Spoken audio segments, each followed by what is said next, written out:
Strategic governance is aligning what you do and how you do it with where you want to go and what you want to achieve.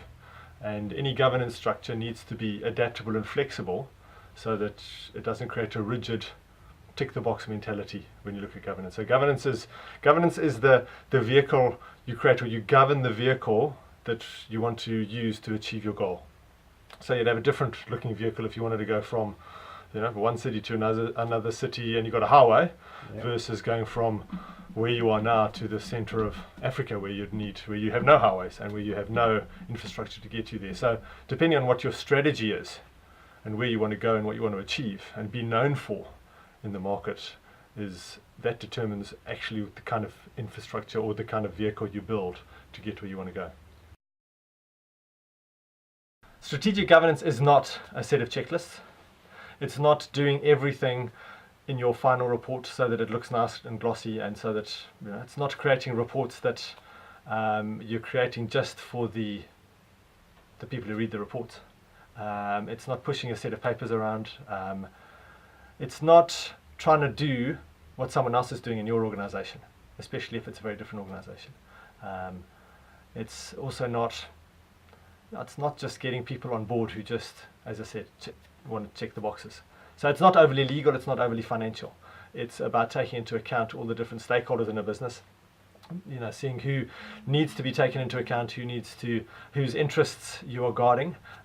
See, business has moved from just making money and being subject to shareholders who need profits and dividends. Now a business has to run with a view to everybody impacted by the business.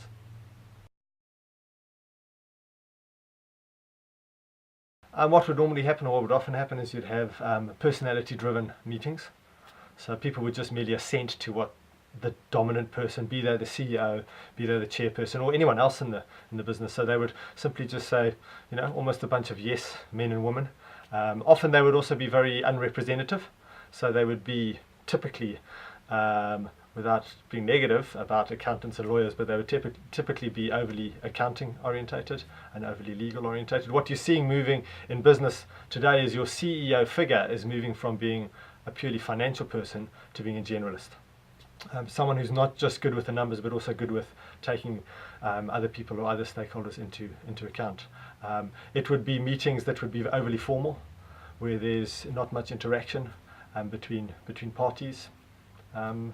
Those kind of things. It would be your typical symptom at a lower level in the organization would be where people would say, yes, that's how they want us to do it, but this is how we actually do it. So someone is inducted into the corporate policy framework and the corporate structure and told these are the rules, and when they actually start their job, the person says, we don't do it that way. This is how we do it. Then you've got a major problem between your policy framework.